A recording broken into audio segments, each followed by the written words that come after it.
All right, everybody. Welcome to Project Herpetoculture podcast. This is episode 12. I'm your host, Roy Arthur Blodgett, joined as always by Philip Leitz. And I want to take a quick moment to shout out Dylan at our host network, Animals at Home, and also mention our sponsor, Custom Reptile Habitats. We have a click-through link in the description and show notes. If you make a purchase going through that link, we'll get a little kickback. And yeah, is that it? Anything else, Phil? Yeah, I think that's it. All right. Well, do you want to introduce our guest and ask our first question? Yes, for sure. So our guest today is Dr. Kelsey Chapman. Thank you so much again for joining us. We really appreciate your time. So I first heard about you through Dylan's podcast with you on the Animals at Home show. And it was awesome. I got so much out of the interview you did with him. And one of the things we wanted to start off with was, can you tell us if you had like a specific gateway moment for herpetoculture, like how you were introduced to or exotic animals as a whole, and then secondarily how you how or when you decided that veterinary medicine was for you? Yeah, a lot to unpack there. I'm happy to be here. So much for having me. I think that talking about reptiles and podcasts in general are just a great medium to show the rest of the world what we know. And it's what people want to listen to, right? It's a conversation. It's a normal way to have to share information. So in terms of herpetoculture and exotics or reptiles in general, I guess the true story told by my mother would be that when I was a child, I said I wanted to be a dinosaur vet. She didn't have the heart to tell me that that couldn't quite happen, but I got pretty close, I think. I wanted to be a vet young, and then I don't know if it was because of fear of failure or maybe getting a bit disillusioned with the whole profession. I fell out of it for a bit and wanted to write when I was in undergrad. So I wanted to write on psychology of weird things, mass murder and violence. I thought that was super interesting. But again, the mother stepped in and thought I should have a real job, as she put it, one that is always going to be secure. And so I heard vet medicine was really, really hard to get into. So I was a bit intimidated by that, but I applied all over in the UK and in Calgary and in Saskatchewan. And by the skin of my teeth, I got into Calgary, which was really awesome. They only accept 30 kids a year. Kids. Whoa. Wow. Yeah, they're expanding now, which is good. We need more vets, especially with we're on our first tangent already, but especially with the COVID, a lot of people got COVID pets, which they think people should have that relationship with animals, but there just wasn't enough veterinary care to not enough manpower to go through all those pets when people got them. So we need more vets now. But yeah, so I got into Calgary, and as a kid, I'd always had the odd pets. I had mice, budgies, I had frogs and newts, and just generally collected things from outside. Was, I guess, a young herper growing up in BC. And I never really knew it was a profession that was feasible. A lot of people in vet med don't study just exotics. It's very rare for people to do just exotics, and then even more rare to just do reptiles. So I wasn't exposed to that until in my last year veterinary school. I did a rotation at the clinic that I'm at now, that I actually own part of now too. And I thought, all right, I guess I could do this all the time. That's pretty cool. It was the variety that I was looking for. I was thinking originally about going into cattle and horses, but I'd be the one that would do exotics there. And because I didn't really want to live in the city, but I've converted. I'm a city girl now, and I do at-home pets. Reptiles are just, I don't know, there's that unspeakable thing about them when you look at them and think that they're ancient. There's something about, how they've survived for so long and how different they are from mammals that's so exciting for me. I like being on the edge of new knowledge all the time. Dog and cat medicine's awesome. It's amazing, but we've studied it so much. We know so much about it.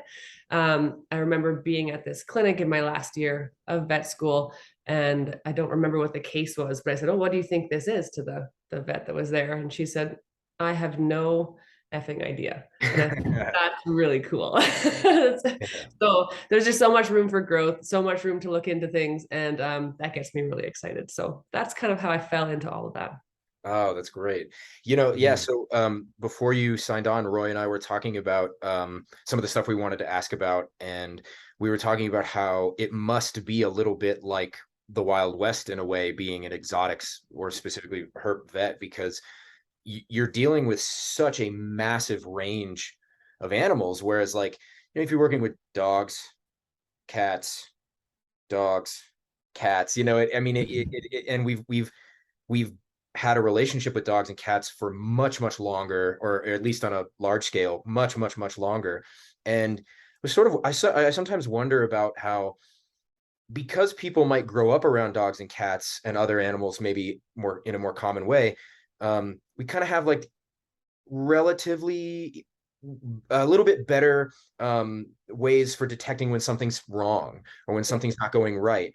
And with exotics and herps in particular, I feel like they're just so counterintuitive for most people. And sort of wondering if you think that contributes to, maybe why we see, I don't know if you see more exotics than you do for dogs and cats from time to time, if that's ever going to overtake dogs and cats, but I guess probably not, because there's probably a lot more people keeping dogs and cats in general. But I don't know. It's maybe not like a well-formulated question, more of just like a thought. Do you have any thoughts about that? Yeah, no, I think that's a lot. They're good things to put out there. I do think that dogs and cats will always be around. I do like them for their own individual reasons. I have a cat and there's a dog in the house as well. And they have their place and they do things that are very special. Like I was on an hour-long walk with the dog today. I really enjoyed it. It was nice to get out in nature. The cat, I think, I guess it's about how you like to view animals. And I grew up as an only child and I had animals around all the time. So they were like my brothers and sisters. And cats are so different. And I used to think I was just a dog person, but when I moved to Alberta and I wanted to get rats, this is like the 7th tangent that we're on already, but I wanted to get rats and I can't get rats in Alberta. So I got, I went to the SPCA and got a cat, that Humane Society type thing, got a cat. And it's interesting to watch what they're like their personality is, so they don't need you. They don't care. They're happy when you come home and feed them. They'll be petted, but only on their terms. They're kind of like a woman, touch 20% of my body at the times that I say so. It's not like or they don't care, and that like you could hurt dogs' feelings and they would just be sad and just hope that you aren't mad at them anymore. Whereas a cat would say, F you and walk off. Yeah. So, and then herptiles in themselves are odd in the way that I think they're a bit of a mystery. You can't fully, it's not as natural, I think, for humans to understand how they feel, whether that's because we just can't detect it or can't detect it yet. We don't really know how, or they just don't show it in the same mammalian way. Even mice and rats have a similar facial expression to us when they're feeling pain, and we can quantify that now. We have rat grimace scales, they're called. So you can see by the position of their ears, the squinting of their eyes, how their whiskers are held, that they're in pain. So that's pretty well documented, and maybe we'll get there with reptiles. We haven't quite gotten there yet, but I don't think it's as natural. You can look at even a cartoon of a mouse or a cartoon of anything and say, I know that that's sadness, and it's harder, I think, in reptiles. And I think the hard thing about that is that for a long time we didn't really, I don't know if we didn't know, but it was thought that animals couldn't feel pain. So they did vivisection on animals, right? They would do live dissection on them. They didn't understand, they thought just humans felt pain. And now we know that their neurological system is very similar. Same thing with herpetiles. Their neurological system is quite similar. So I think it behooves us to assume that they can feel the same things. So they don't quite show it in the same way, even though I know that they do feel it. And I think that people have that bit of a disconnect. And they don't, like, if they're hungry, they don't whine and like stare at you and get your attention. Dogs and cats are truly domesticated species. They know how to communicate with us, right? Cats don't meow to their own kind. They only meow to us. So it's just, they know how to manipulate us to get what they need. And reptiles are not. It's almost like you've just taken a bit of nature from outside and brought them inside, and now you're trying to play God for this scenario. And I think it's hard, but interesting to take care of the herptiles. So I think that there's One day, I'm sure there'll be even more exotics. I don't think dogs and cats will go away, but I do think that reptile medicine and the general understanding that the public has for that they can feel suffering, that they can have a good life, and that there's ways we can provide that, and that the medicine isn't impossible and it should be looked at in the same way as medicine in dogs and cats. I think that's going to grow, and that's what I hope to be a part of. Oh, that's great.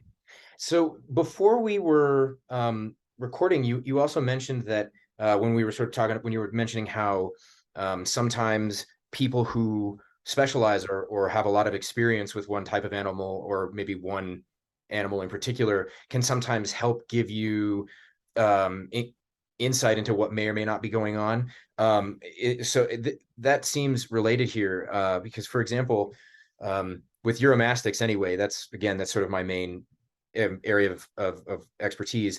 And there are times when something's going wrong with, say, a customer's animal, or a friend of mine has a Uromastyx, and they say, I don't know what's going on. And I can almost always tell right away, like, oh, your temps are off, or, oh, you've been feeding this too much dry food or something, who knows what it may or may not be. And so, are there examples in which you can think of that someone who, where that might have come into play in practice of veterinary medicine? For sure. I think there's so much. I know we were saying this before we started to record, but there's so much to know. You just can't, it's impossible to know it all. But it's naive to think that you can, but you have to be willing to admit where you don't know, and be able to find the answers. So the coolest thing about exotic medicine, for me anyways, is that the most valuable things that I've found is other people. So other people that are practicing. So going to, I think, the exotics conference that was just in your hometown, or where you live in Denver, meeting the people that write the textbooks, meeting Steve Divers, meeting Scott Stahl, anybody who practices in that field.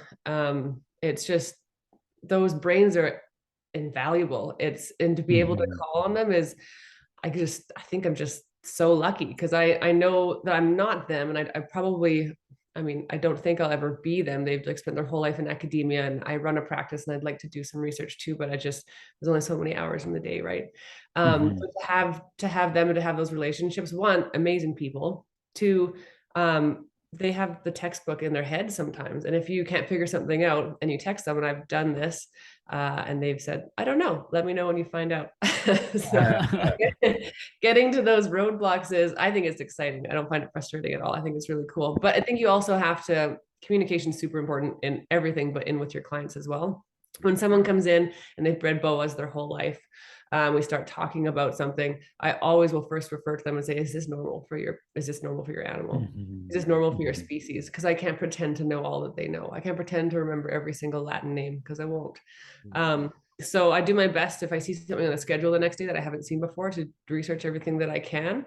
At the end of the day, though, there's articles that haven't been published. So maybe things that a keeper might know that they haven't had the time to write an article about it, or that they haven't, it just isn't accessible. So picking their brain is always going to be super valuable. I can't think of a time in specific. I know it'd be nice to have an example where I asked someone something and it helped with the case so much. I do often throw out that, is this normal, especially for someone who keeps many, many animals at home, especially the same species. And I gain that knowledge from them as well.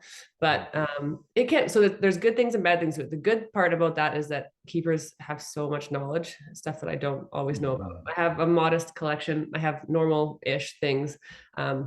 I have a Russian tortoise, I have a leopard gecko, I have a bearded dragon, I have a ball python, and I just got a lychee, which I'm really excited about. Oh, nice. I've always, for 6 years, I've wanted one, and anyways, so I have her now. Or him, actually, too small to know. But I don't keep 50, 100, 200 snakes. I don't know what that's like to keep. I can imagine from what I've been told. But yeah, the relationship is super important. So I oftentimes it's good. The only time it can be challenging is when something's been perpetuated in the culture for a long time that you have serious medical questions about. I don't find those conversations that bad. I just frame it in the way of, hey, I know you've been doing this for a long time. You know a lot more than me about your species. but let me explain to you the medicine of this, and this is what I think could be going on.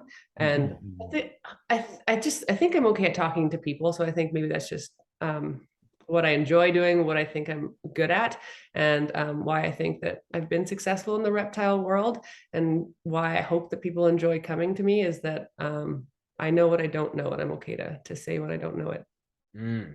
Yeah, that makes a lot of sense. It feels like, yeah, as Phil was saying, there are so many species, involved, and they're so different from one another, even just like considering the, phylogenetic relationships between like reptiles versus amphibians, they're actually so far apart from one another. And it's hard that they get lumped together. Sorry to interrupt you, but they get like herpetoculture lumps two very different things together. And as I'm thinking about studying for board exams, I love amphibians. I like reptiles more if I'm going to play favorite.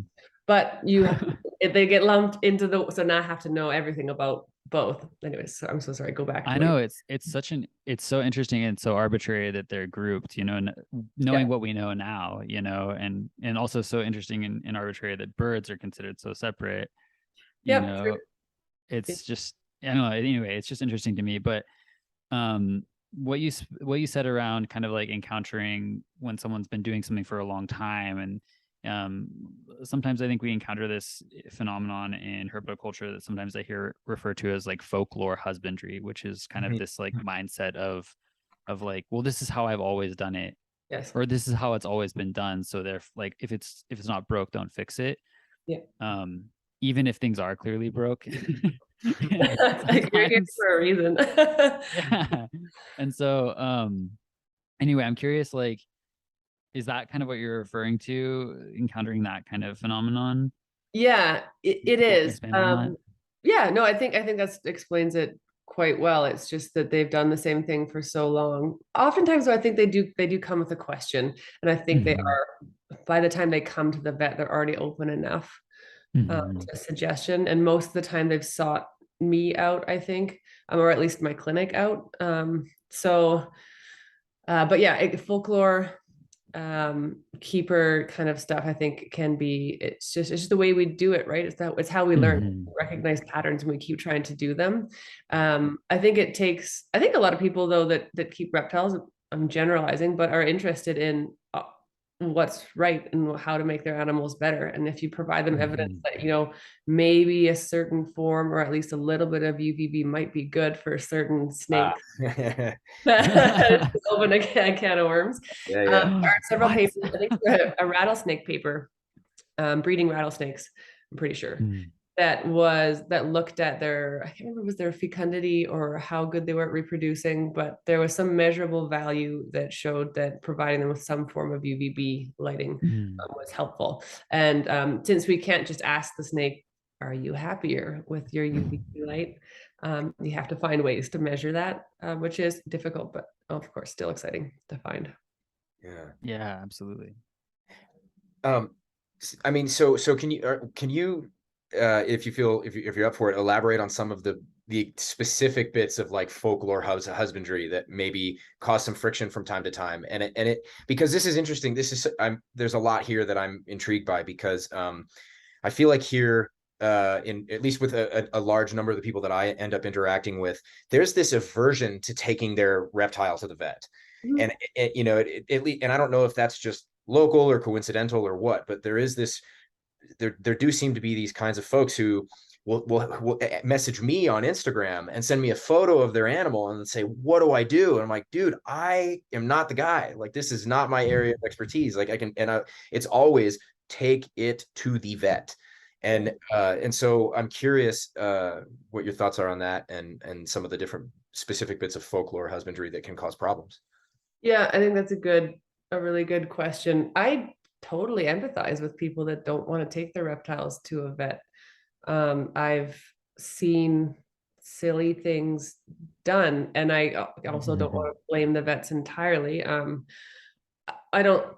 wouldn't condone it if a vet said, I know what I'm doing, but totally didn't know what they're doing. I don't think that's good practice.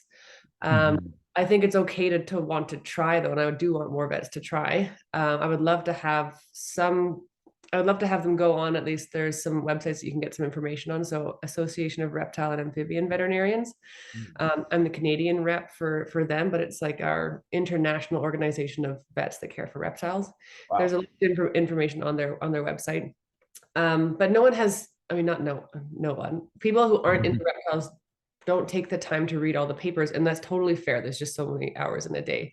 But I do hope that vets that see reptiles will at least say, hey, this is not my thing. I will do whatever I can. I'll try and get all the help that I can to answer the questions. But people will go and they'll probably have one or two bad experiences and never want to go back again. And things that the vet does, they thought maybe they could do themselves. So I do get that. I hope people can find vets that see reptiles in their area. I know that if you go to the ARAV website, that they will list vets that are have paid memberships, and they'll be listed on there for where they are in the country, so you can find them.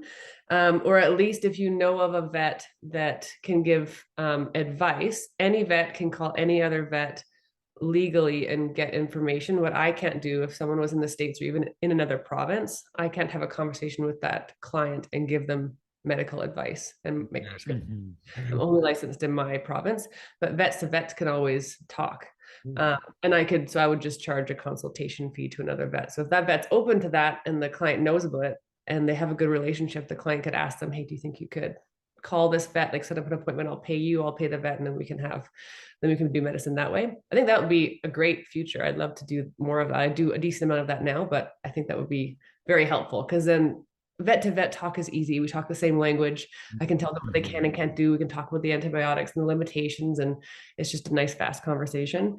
And now I've rambled and forgotten the second part to your question. Oh no, what common things are done?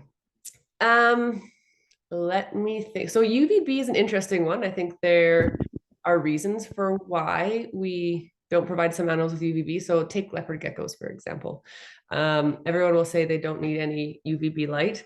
And I do think that you can get adequate D3 levels with oral D3, but we have to be careful with that, because there was a paper in, I think it was a blue tongue skink, where it got renal failure from overdosing with oral D3. And it was just like a regular, I think it was a multivitamin. I don't remember if it was just calcium plus D3 or if it was a whole multivitamin, but it was given every day. And you never know the quantities, right? We still don't know how much. Is it a teaspoon? We don't know. So we say a pinch. So that will, in reptiles, will cause kidney failure. Where you can't get kidney failure from D3 is if you get it from the UVB lighting, if you get it from the sunlight. Recent papers, I think it was 2018, 2019, it was a Mark Mitchell paper, and they looked at at UVB lighting in leopard geckos and for how long they should have it. And they came up with, I think it was about 1 to 2 hours a day of a low level UVB over 12 inches away, between 12 and 18 inches, I think it was. And that they had measurable increases in their vitamin D3. And it makes sense, right? They're from Afghanistan-y type area. There's definitely sun there. Though they hide most of the time and don't get it, there's still, I talked about this on Dylan's podcast as well. I feel like we should provide them with what is natural until we have evidence to prove that we don't have to provide them with what is natural. So I think that if there is just some UVB throughout the day and they have a place to hide, and maybe it's only 2 hours, so that's what I'm recommending now.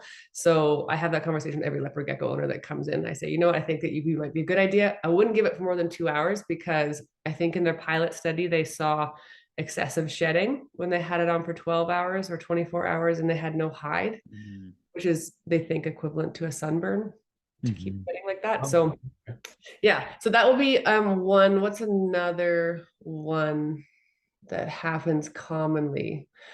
Well, the Uromastyx and the water thing is one. Yeah. Actually, bearded dragons and water is another thing. And it makes sense, right? They're not going to be stagnant water drinkers. Bearded dragons don't do that. Leopard geckos will, other geckos might. But you have to provide it in the most natural way. So when they're eating plants outside, we still don't really know what makes up a normal bearded dragon diet, right? There's no studies on it. For some reason, we haven't been able to do that. But any plant that they're eating in the wild, any plant that any animal's eating in the wild is going to be a live plant, and there's more water content in that than there is in a plant that's been cut.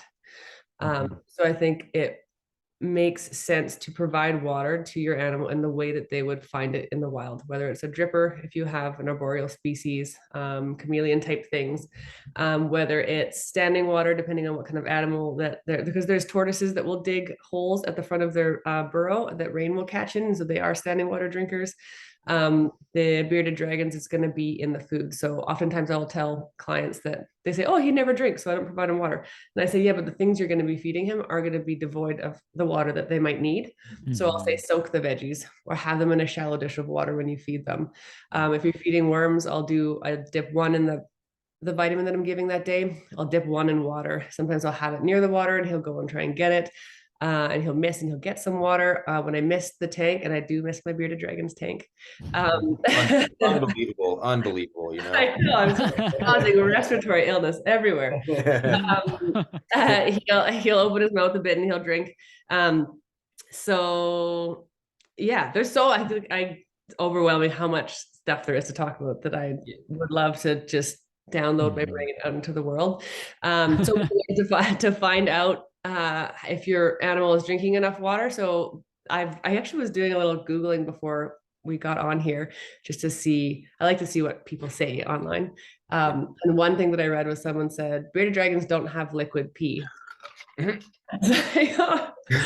They do, and they should sometimes. So the difference between a concentrated uric acid, like a urate salt, urate, what you normally see, the white part of dropping in a bearded dragon and other reptiles, is that's a concentrated excretion from the kidneys. And so if it comes out in that form or it's hardened, it's because they've had to work so hard to keep that water in their body. My bearded dragon will probably have a liquid pee twice a week, maybe. And I consider that, and he also still has urates that come out as well. So I consider that to be a sign that, okay, he is hydrated enough that he can just actually let that go. And he doesn't have to keep that in his body. Same thing with tortoises as well. They'll have liquid pee. Yeah, I've seen that. So this might be totally like a bit of a speculation or anything, but do you think like your region or your local climate makes a big difference on like how often you ought or ought not to offer water? Because here in Denver, it's bone dry. Like it is so damn dry here. And as you were talking about misting your bearded dragon, I spray the Uromastyx enclosures down usually once a week. And usually when I do it, I pair it with, I'll cut off the heat lights for, an hour or two at a time. So it's just the UV. And then I do tend to keep shallow bowls in all the cages, and I'll fill the bowls up when I spray the cage down.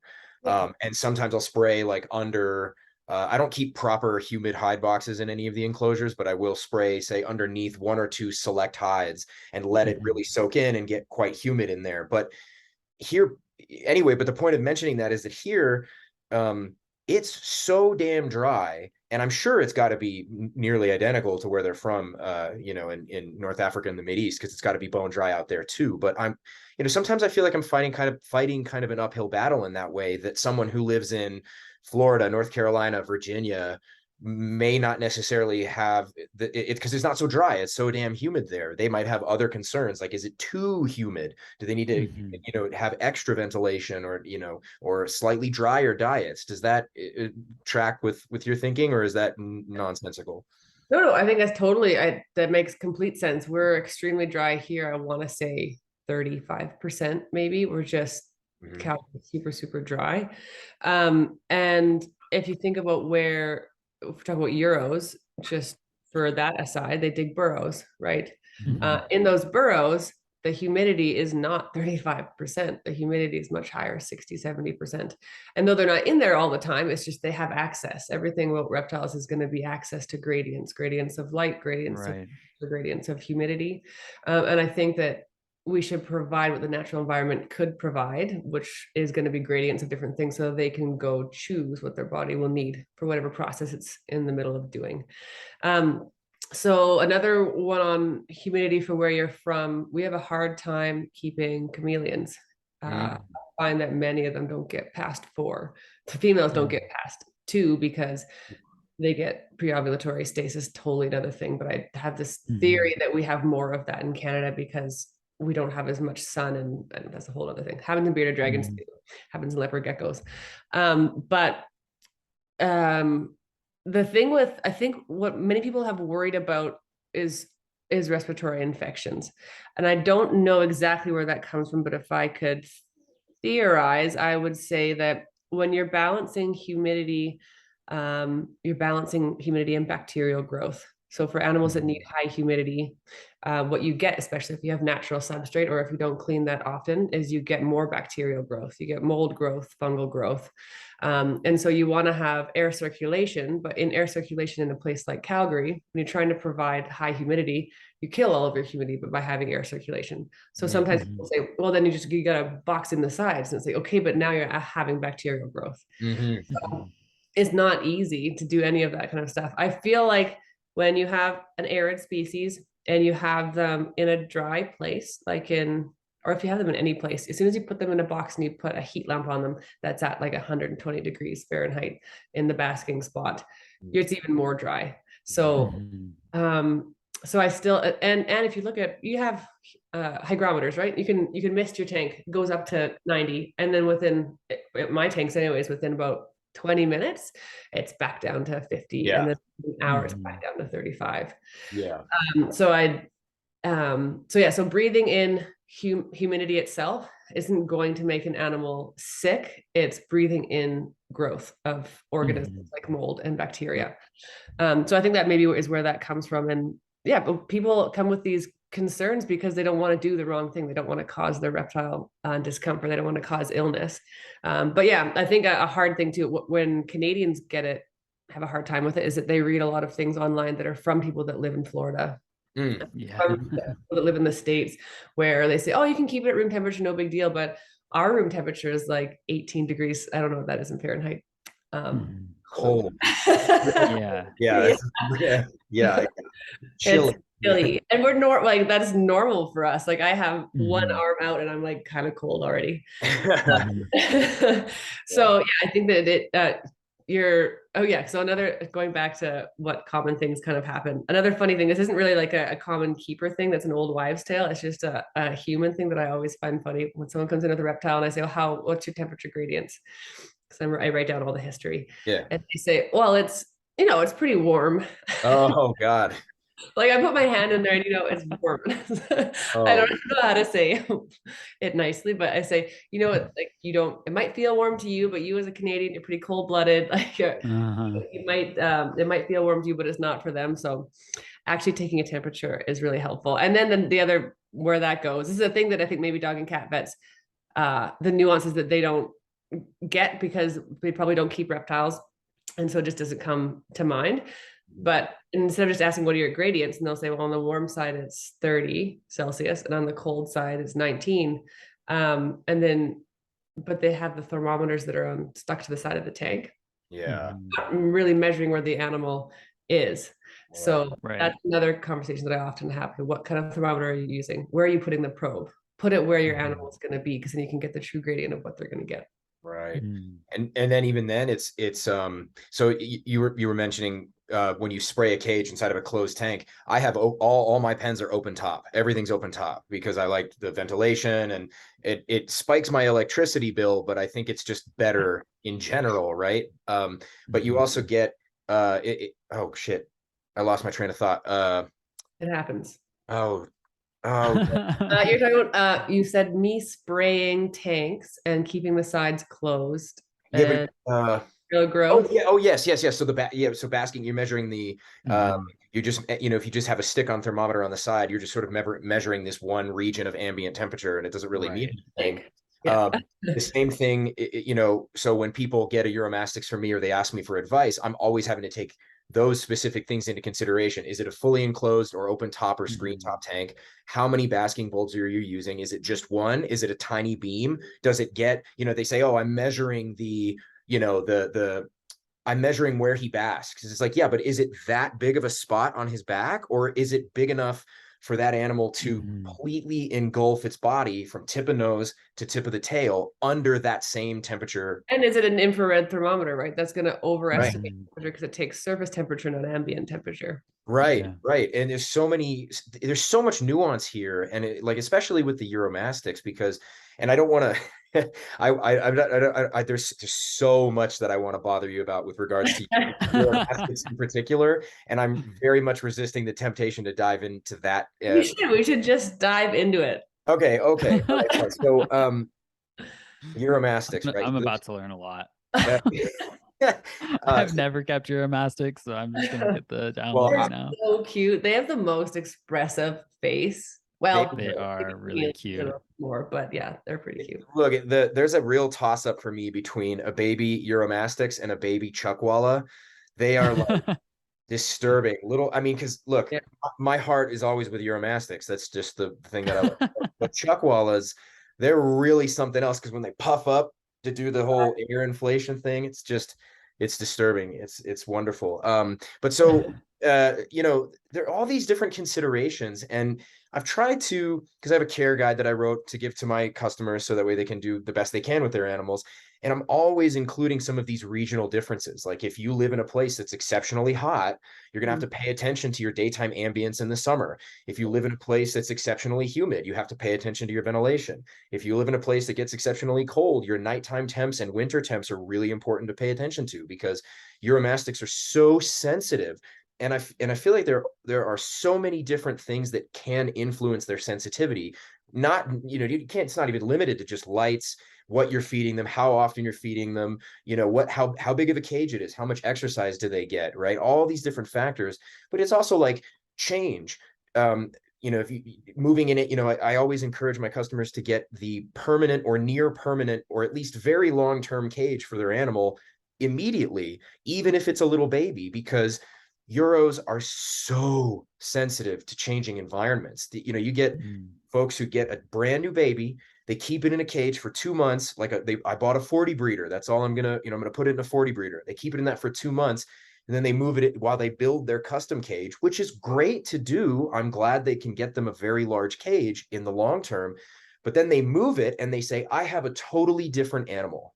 Right? I moved it, and it used to be friendly and it would come over and hand feed. And now every time I walk by the room, that animal darts and bails for the hides, And in the wild, do Euros stay in the same spot? I don't know this. I don't know if anyone does. I don't either. It's one of those things where you only see photographs of them on a rock pile, and I don't think anyone's really aware of exactly how much they move or migrate. And if they do, it's on their own terms, and it could be a slow progress. It's not like I lived here and now I live here, it'd be so stark. I distracted you. No, it's okay. No, it's all right. There's so much about that. About tanks, I think a thing to mention here is a common concern I get, and I get this from breeders too, is that the animal will not do well in a tank that's too large. And I, for the most part, will always disagree with that. I think that it's about the microenvironments that you provide for them. If they want to stay in a tiny little hide for several weeks, they can. You should give them that. I think another thing I get, which to me doesn't make that much sense, is, well, the tank's too big, it won't be the right temperature. And it's like, well, then you're just not doing a good enough job. Yeah. So you can have multiple basking spots. You can measure all of them. You can make different gradients within that. I think that it's, in my opinion, you can't have a cage that is too big, as long as you can control the environment properly, as long as you don't have a spot to go that's not a healthy spot for them, as long as the gradients are correct. There's UVB in all the places. If you have a tank that's more than 5 feet long, you're going to probably have to have at least a 4-foot UVB bulb, depending on your species. Or several UVB bulbs. And maybe that's what you do. That's what they do in zoos, right? Yeah. They'll have like a little rock out cliffing over there, and then like the Komodo dragon can go bask under there, and that's where the UVB light is. There's ways to do it that I think, so that was just my bit on tank size. I agree that if you don't have to move them, and if they're a kind of species that prefers to be in the same spot, which a lot do, then I would say bigger is better, as long as you're doing the right job. There is, just to back us up with some science, I don't think there's anything in chelonians or in lizards, but in snakes, there was a study, I think it was on cortisol, it was on some measure of stress, and whether or not they went back into a cage that had their own feces in it or not. And they actually preferred to have a tank that what they thought was smelled like them. So even the act of cleaning out stool is going to change your reptile. So just little things will make them stressed. Oh, that's fascinating. So maybe like a lighter cleaning regimen, like let a day or two of feces kind of build up from time to time, or is that bad too? You have to take it. I think then it's a balance, right? You don't really want them hanging out in poop that can grow bacteria. I just think it's a good thing to be aware of, to be aware that little changes like that will change their behavior. And if they're, if they have a scent themselves, and if they're always in the same tank, I don't think that it's bad to just clean the poop right away. It's just it says clean up. No, okay.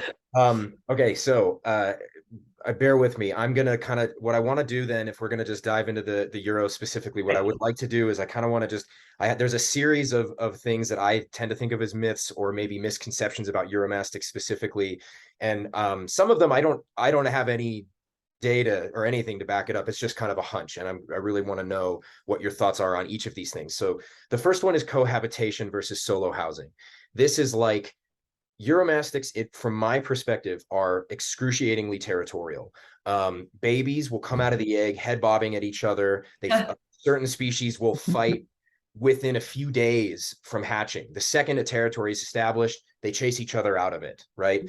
And I've heard the conjecture that this is related to the scarcity of availability of food in their environments. So it's an adaptation to drive animals out of a territory that's sufficient for one animal, right? And so this is some of the theory behind it. I don't know how legit that is. I don't know if there's anything to that, but it's not that I think Euro should be completely solo constantly. I do introduce animals to each other so they can interact, of course, for breeding, of course, that's always every year, but also just on and off throughout the year. So it's not, solitary confinement, right? But this is something I try to convince people of, that they're much better alone, because even modestly experienced keepers are not familiar with territoriality, aggression signs of damage to the body, because they're tanks. Uromastyx are tanks.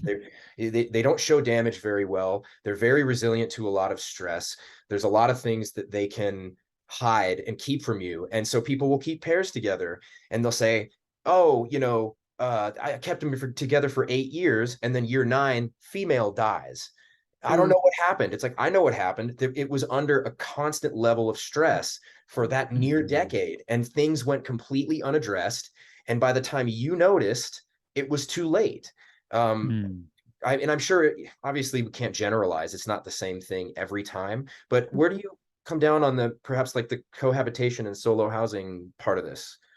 That's a good question. I just went through this thought process a lot with bearded dragons, and I think I'm not going to say they're the same species as Euros, but I think there's just similar concerns.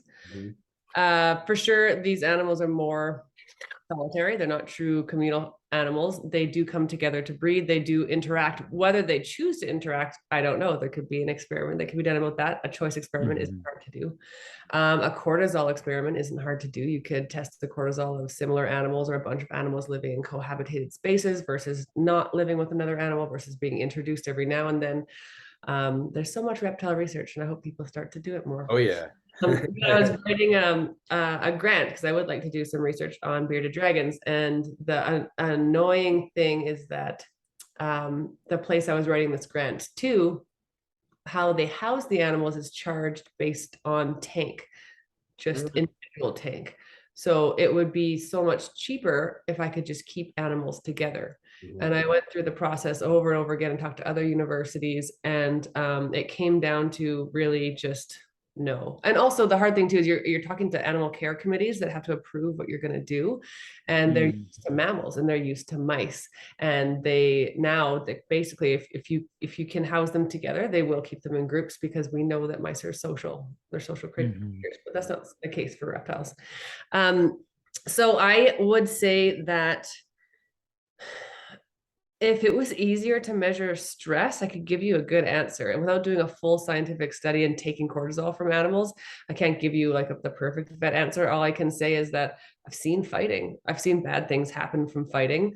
And just because they aren't fighting doesn't mean they're happy. Yeah, right. Happy is a hard word, but like doesn't mean that they're not stressed, I suppose. Right.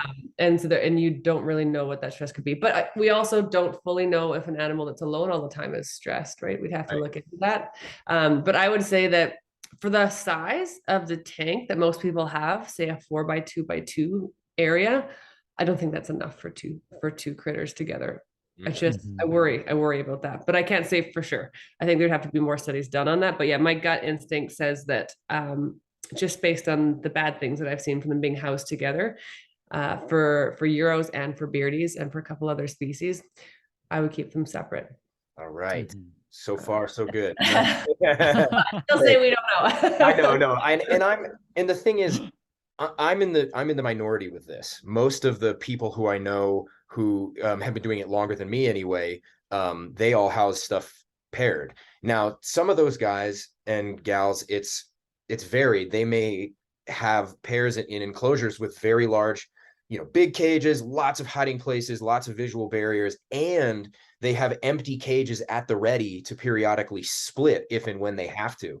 But like personally, this is very difficult for me because like splitting a pair often makes it worse. Reintroduction becomes so challenging because whose territory do you introduce them on? And then if you introduce them on neutral ground, that's not necessarily a good thing either, because if they feel like it's not their place, they're going to be freaked out and they might be even more aggressive than they were before. Not always, but sometimes. And you said it when you were talking about trying to get the grant, which is solo housing is more expensive. I could have double the number of Euros if I could keep them together. It'd be a lot of work. I don't want that necessarily, but but it's a lot. There's so many considerations, and people want as many animals as they can get. They don't want to have to reduce their numbers to ensure that the animal is absolutely perfect, and that's so that's a hard one. But it's always great. I love getting this feedback and this information. So this is awesome. And I will say that I think the best way to house them would be very much like the wild in a large area, more than a 4x2, like the size of a house, maybe, that had the right temperature gradients and everything. And then I would say you should keep your Euros together. Well, totally, right? No, totally. Of course. Like you have like there's these old photos from Sandfire Dragon Ranch back in the day, and they kept all their bearded dragons all in big groups, right? So but they did it in huge outdoor pens where if animals needed and wanted to get away, they could.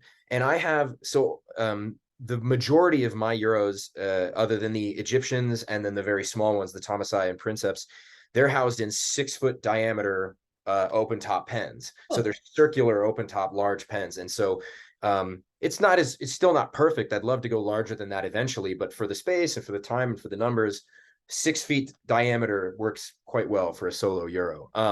So then stones, right? So this is such a big deal, right? Everybody talks about, or at least we've seen it in Uromastyx and plenty of other lizard species, these kidney or bladder stones, right? Or it's bladder stones. Yeah, sorry, not kidney stones, but both things are possible. All things are possible. You can create, it's called a urolith. So somewhere in the urinary tract, you can get a lith, which is the Greek word for stone.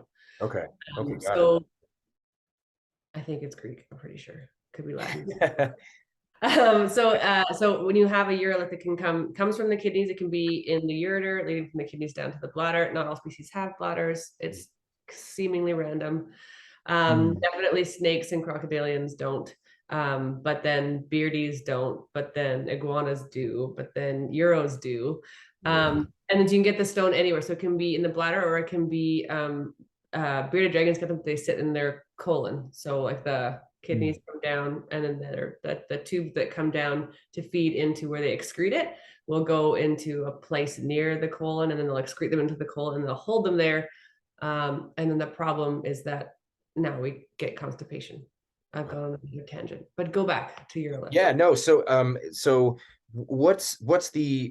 I feel like I've just heard that we don't know exactly why a Euro will get a stone, right? Is that accurate, or do you feel like it's fairly So that's a good question. So stones can be made from the urate salts that come from.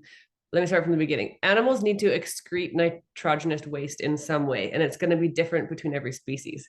It's going to be different between an aquatic or semi-aquatic animal, say a turtle, versus a land species. They're going to actually excrete a different product. And then it can change based on diet as well. So a couple of things that can cause stones. One can just be dehydration.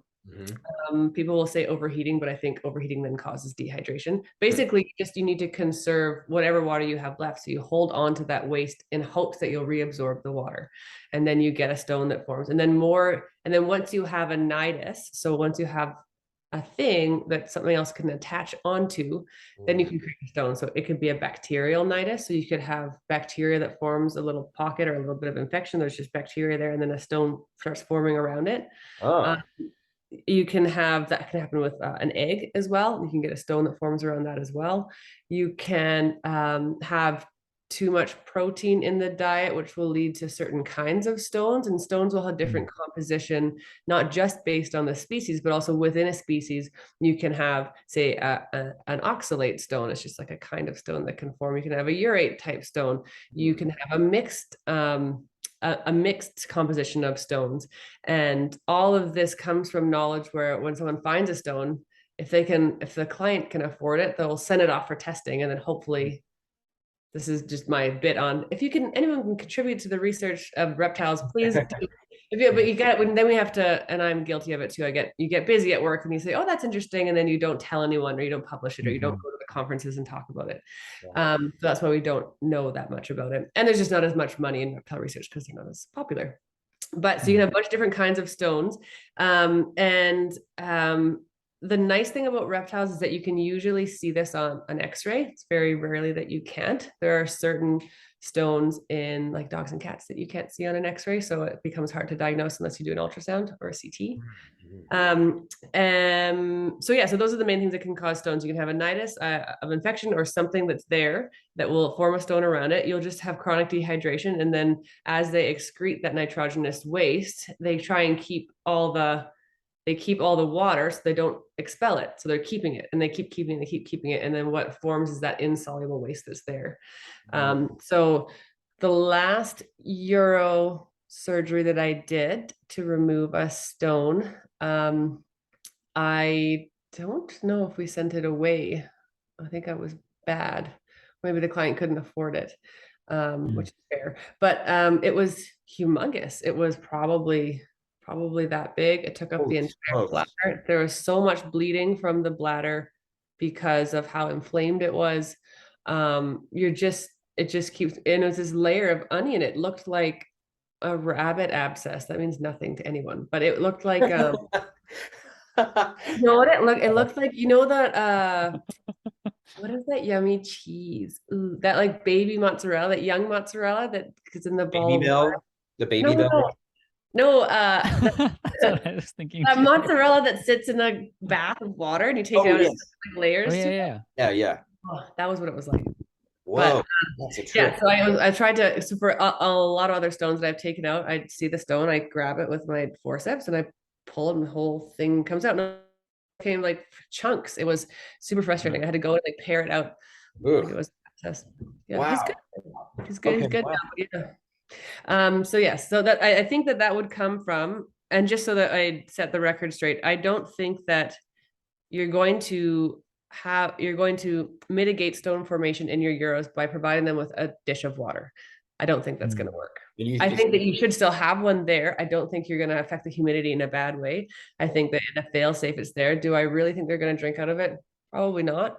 But how you should provide water is in a way that they can, hello, dog, is in a way that they can ingest it. So it will be in food. Yeah. Okay. So this is great, because this is the other thing, because of what you were saying about this topic on Dylan's show.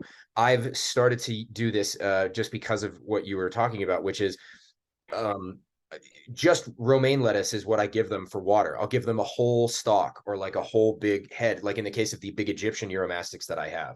They I can just throw an entire head of lettuce in there, and they're so big and so crazy, they'll rip that whole thing apart and bring it down to like the big stump at the bottom of the romaine. But I'm also doing this with all the other animals because there's this thing I've been noticing in baby Uromastyx, which is chopped veggies are very difficult for them sometimes because they can be so large. So some Euros have choked on it. It's very common for baby Euros to choke on veggies. And so instead, I'm feeding, say, like pinning down one end of a stalk of green and then letting the Euros pick off from that, right? So they're able to kind of, and so then it actually helps with cleaning. So then you go through, and instead of cleaning up a pile of dead, dried greens, you're just picking up one strip of like the center stem of a plant. So it's like helps with cleaning. Seems like a more ergonomical way for them to feed. But because I can feed them that way, several times a week, I just go through and throw a whole chunk of romaine, let them chew that thing down. Some of the adults are big enough to where they'll destroy the whole stem, but it's so watery that it gives them a ton of water. Is that like a sufficient example of a way to give them water that way? Is that okay? That would be one way. And then what I would ask if you were a client would be, what is the rest of the diet made up of? Oh, so there's other fresh greens too. So I'll alternate that with, say, turnip greens, endive, escarole, a little bit of radicchio here and there, carrots, sweet potato from time to time. Very rarely do I do the hard veggies, but it's just something as a treat I give them now and then. And then often I offer them, there's a brand of it's a dry tortoise food, and it's meant for tortoises. It's made by tortoisesupply.com. It's a blend of dry stuff like dry dandelion, dry grasses, dry hay. I give them a lot of Timothy hay. Give them grass clippings from the yard because my mother mows her lawn, and I can go over to her place, get the old clippings and put it on the greens, things like this. And so it gives they do have quite a varied diet. There's lots of flower petals in that dry mix. During the summertime, I give them tons of wild foods, picking weeds and edible flowers, either from gardens of people who I know who don't use pesticides, or from open space where I know they're not spraying, things like this. And then I don't give them any. I'm actually very specific about this. I'm very particular about no processed dry foods, no lentils, and very little in the way of seeds, if ever. So millet, finch mixtures, they'll get that now and again in the peak of warm season when they're, like in the middle of the summer when they've had a full bowl of other stuff. Maybe I'll go through and I'll allow them to eat a little bit of seeds, millet, but I never feed. And I actually actively tell most of my customers to avoid feeding lentils, Reptile juvenile iguana pellets, bee pollen, things like this, because not obviously in moderation is fine, but I one of my big worries, and this is the other thing I wanted to ask you about, one of my big theories is that people overdo those processed and dry foods dramatically because they're excited about it, right? Their Euro maybe is either shy around them, or maybe doesn't show a whole lot of interest in other things. So they go to give them, a handful of lentils or a handful of bee pollen or a handful of Reptile juvenile iguana pellets, and they get a huge reaction out of the animal because the animals love them. They clearly are very interested in those food items, but they end up feeding them every day or every other day. And I think that that's a big problem. I don't think that's good. And I don't know exactly why. I don't know the physiology behind why I think that's a problem because I don't have that information, but it just seems like a totally bad idea. Not even just in terms of nutritional content, but just because that's a ton of dry, completely unnatural food. You have no idea what's in that. The dyes, the salts, all the artificial flavorings and sweeteners. And now I'm rambling, so I'm sure. No, that's, I think all of those concerns are completely valid. They, to my knowledge, haven't done a diet composition study in Euros. I'll look into it now to be sure. But when I was on Dylan's podcast, we talked in depth about some of the studies that have been done for other reptiles. The main ones was desert tortoise species. And they had looked at what their natural diet composition is in terms of calcium, phosphorus, fiber, carbohydrates, protein, and then compared that to what most people think that they should feed based on what online says or based on gut instinct. And a lot of it is grocery store vegetables. So when you compare what the natural diet is, which is oftentimes like Timothy hay or grass that's outside, Mhm. the comparison is not what you would expect, or at least not what my clients have expected. They will say things like, well, I don't give them iceberg lettuce because there's nothing in there. But there's actually way more protein in iceberg lettuce than there is in Timothy hay. Right. So it's actually too rich. And if you feed too much grocery store pellets, grocery store vegetables, that's what you're going to get in animals that don't need that. They need higher fiber, they need higher calcium to phosphorus ratio, and they need lower protein. So yeah, that study hasn't been done yet in euros, but that would be a great way to look into it, is then you have to compare everything. I think your gut instinct about dried pellets is right. They're never going to have a dried pellet naturally. So I think that would always be a concern. Even if you soaked them, I don't know. I think we'd have to, there are good and bad pellets even for tortoises, ones that are made from haze and ones that aren't, but there's still, to bind the pellet together, oftentimes you need something that's like a fat or a carb that's going to make it into that pellet form. Corn You thing. have to look up the composition of it. Sure. Okay. So yeah, I think what you're doing is great. Most of the things that you mentioned are going to have higher water content. I think where we've seen euros that have stones, their diet oftentimes is that seed, that dried lentil diet, which is incredibly dehydrating for the animal. So do I think you should never feed a euro a lentil? I wouldn't say never, but I would never feed a dried lentil. That doesn't make any sense. They're never going to really find that in the wild. So what you're doing, I think, is good with the variety. I can't comment on the preformed diets because I don't even know if we know exactly what they need. But if we're trying to, like what you said with the lettuce, and I meant to comment on that, not only is that great for all the reasons that you mentioned, that's also how they would find plants in the wild, attached to something where they can pull off of it. They're not going to find a chopped up bunch of veggies in a dish. And the thing with providing with natural environment stuff is that we don't know why it's good yet.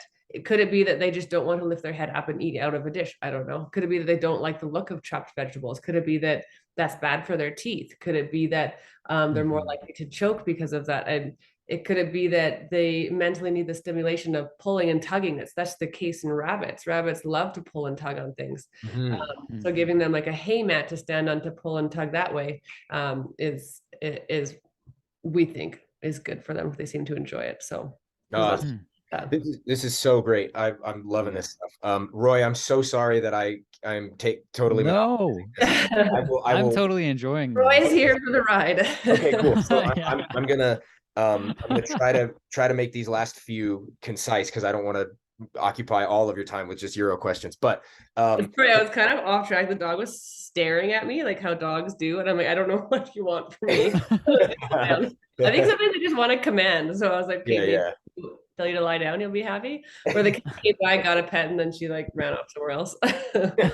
Awesome. So insects, this is the other thing that is really big and controversial in Uromastyx. So and it kind of brings up this other thing, which is within the groups, especially on Facebook and then just in various places around Uromastyx in particular, I've seen people post videos of, say, a Sorrel auricata, which is, I'm sure you're familiar, but a closely related, they used to be grouped into Uromastyx. Now they're just an adjacent genus. And there's a video of them snapping up these beetles in the wild.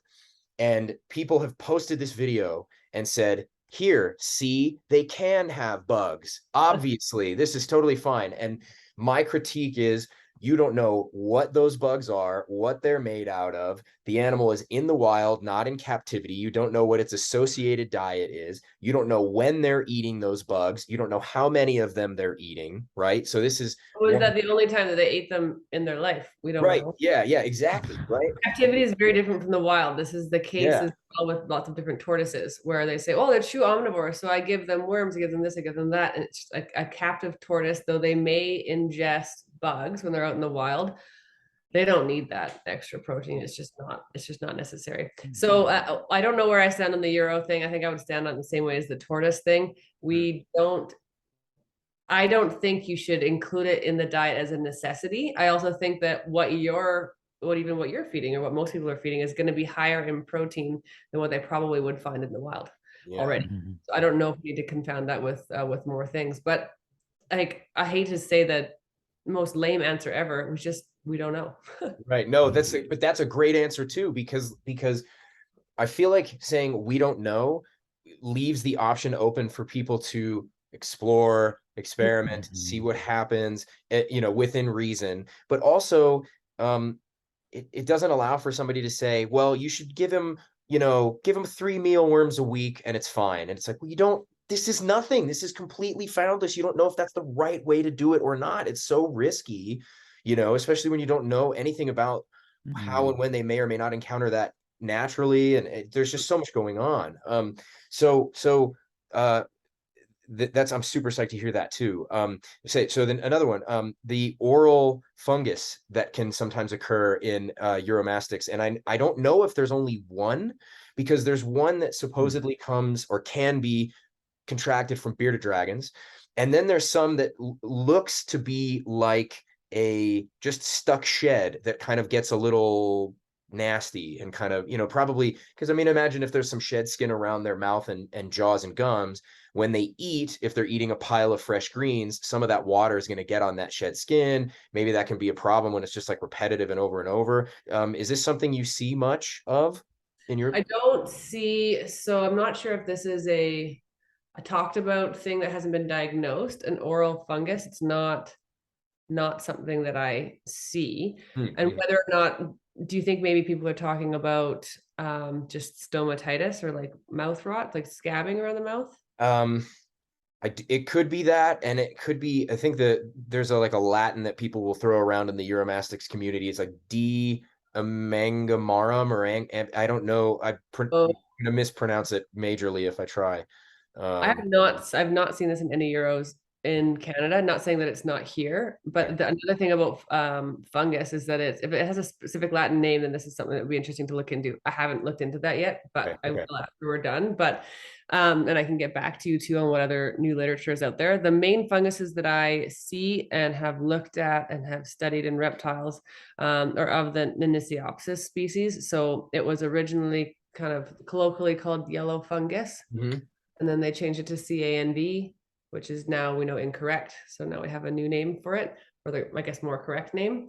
And these species of fungi have different kind of species within themselves. So different ones that will affect different animals. Lizards have a similar one that affects them, but there's a different one that affects snakes and a different one that affects turtles. So yellow fungus in bearded dragons is a poor name, like most colloquial names are poor, because it's not always yellow. Bearded dragons, oftentimes their serum, so like if they have a cut or if they have a wound, oftentimes their serum looks kind of yellow. Their gums look more yellow than different species do, definitely more different than mammals do. Even more so yellow if they have liver problems. So I think that's why we got that name, but it's actually more brown than anything.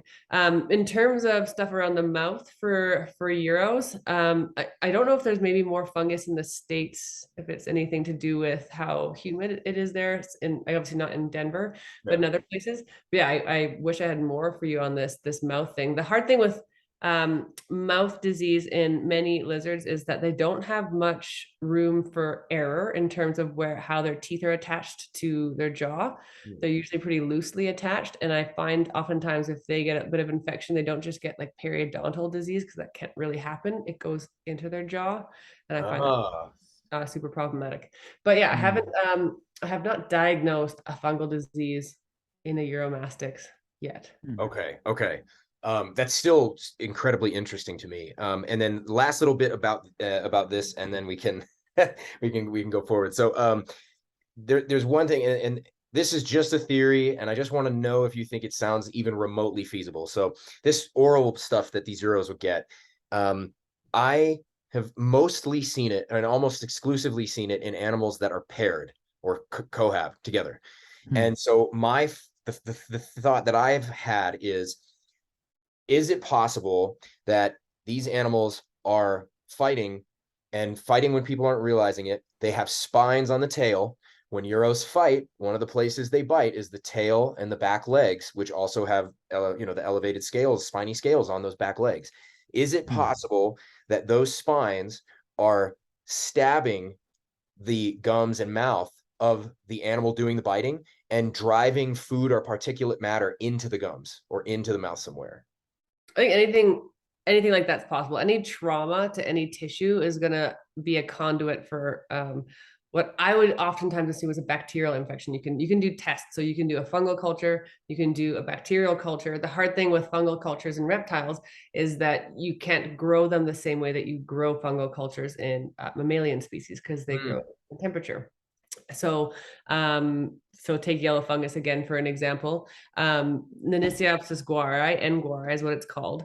You can grow that at room temperature, and in fact you should. When you grow it at hotter temperatures, it doesn't grow. So when you send it to a typical lab, this is more annoying vet stuff, but like all these concerns come from people who own reptiles and then take it to a vet, and then there's a disconnect between the person who owns it and the vet, and then the vet in the lab, and getting the answer. So there's just so much that we just have to unpack. But even when I try to find a diagnosis for a fungal disease in a reptile, if it's N. guari, I have a really, really hard time. There's no PCR primers that I know of in Canada that will actually test for N. guari or yellow fungus. I'd have to send it to the States, which is possible. It's just an extra step to, nothing's easy. So when you say that these people have mouth fungal disease, I guess I just question, I'd like to know, where are they getting diagnosed? Is it truly mouth fungal disease? Anything that is in the stomatitis wise, so stomatitis just means inflammation of the mouth. So if you get crusting along the mouth, if you get scabbing along the mouth, it could be caused by trauma, could be caused by trauma and then an infection, it caused by just infection itself. A big one that it's caused by in insectivores, sorry, that word escaped my mind, but in insectivores is that they're not properly supplemented with vitamin A. So hypovitaminosis A will cause things like retention of like eye caps that are not actual eye caps, because leopard geckos don't have those, but they get stuck shed and then this like cap in their eye that you can pull out, this gooey cap. They get stomatitis on their mouth, they get hemipene, impaction problems, and that's really, really common for people that keep them that use a multivitamin that doesn't have preformed vitamin A. I talked about that in one's podcast, but they don't have that enzyme to convert beta carotene into vitamin A. So there's other nutritional confounding factors, but in an herbivore, maybe omnivore, like a Euro, I don't think you're going to have that same problem. So I would assume it's from trauma, whether it's just stress, like maybe they're just stressed living close together, or maybe they are truly fighting with each other. I don't know, but definitely trauma can cause mouth infection. Okay. Any infection. Anyway. Okay. Well, thank you, both you and Roy, for letting us indulge in We these. did the Uromastyx ride, and that wasn't that bad. No, I was just down there in the burrow with y'all, Yeah. burrow. It's one of those things, you talk about the folklore not keeping, right? It is so rampant, and there are these random, I mean, even bee pollen, right? Like bee pollen is generally like a great, everybody loves bee pollen. People put it in all the processed foods. It's good for people. It's good for your dog. You should get bee, it's good for you, right? But at the same time, like a bee pollen granule, that's a lot of pollen, and you can I think very easily overdo. That's a lot of stuff, and you don't know, is it organic, is it inorganic? Even if it's organic, those bees are probably getting pollen from flowers that aren't monitored by whoever's keeping those bees. Is the nutritional content going to differ by region, by what kind of flower they were collected from? I mean, there's so much in there, and people will just totally ad libitum just throw bee pollen at their animal because they get such a reaction from the bright yellow treat, and I feel like moderation would be so useful in these situations. But thank you. I'm so psyched I got to talk about some of that stuff and get that off my chest. And at that, I would love to just defer to Roy for at least one question. That would be great. But that one thing I did want to say on that, I think it also has impact on humans, is where the food comes from and what is involved in getting the food to us, to our reptiles, is pretty unknown. There's a lot of, I don't want to go on some like hippie rant, but there's a lot of chemicals and a lot of plastics and stuff that are in the food that we don't really know about, like Phthalates are a concern. We've seen a lot more in like wastewater runoffs, amphibians. So like frogs that will have, they'll be true hermaphrodites. They'll have both male and female genitalia. And Whoa. I think this is because of plastics in the water. Yeah. It happens. There's a study in this is a full tangent, but Awesome. it's super Do it. interesting. Yeah. Studies have been done in mice and now that have been done in people, where say for the people, if you look at the mother and how much, because it's a water soluble type material, how much phthalates are this word just means like microplastics basically. Yeah. How much of that is in her urine when she's pregnant with her son. If the higher that is, when you look at the son when he grows up, I hope this isn't going to be too gross. I'm going to say No, there's no such. Yeah, it's fine. the anal genital distance. So the distance, the taint. Yeah. Mm-hmm. Yeah. And then penis size is related. So they'll be smaller both ways. So the man will be more feminized based on how much of that plastics is in the urine that the mother has ingested. And we see this in animals too. This happens. Like we didn't give these mothers the plastics. We just measured the urine and then correlated that later to what their sons were like. But this happens in animals too. Like I worry now. So I have my little leechy and I'm looking at what she's eating her food out of, and I'm like, there's plastic everywhere. Are you gonna turn food? I don't know what's gonna happen. So yeah, I think organic is a good way to go, but I mean the organic label I've heard, we don't even know if that's true all the time. So right. a lot of unknowns. I think that keeping our mind open, that we might never know enough, and we're always constantly looking for more, is the best position we can be in. This is so great. This is so amazing. Refreshing take. Yes, it's so amazing. I feel like one of the things I'm learning from doing these shows, Roy, I'm sorry, I just keep going, my bad. But one of the things I feel like I'm learning from doing these shows is most of the people that we're speaking to really have a lot to say. Like, and you clearly thinking about this through so many different lenses, from different angles, different topics, and different sort of like perspectives. And it's incredible. It's so fun because I feel like it really speaks to how much progress and how much more we have to do, and sort of within herpetoculture broadly to really get this get things firing on all cylinders, or cooking with gas, as it were. Anyway, Roy, now I can. Roy, the floor is all yours. All right. Well, one thing that I was curious to ask you about is related to diet in snakes. And I think that at this point, it's pretty well established that obesity in snakes is very common. Just from all reptiles, actually, all active reptiles. Yeah.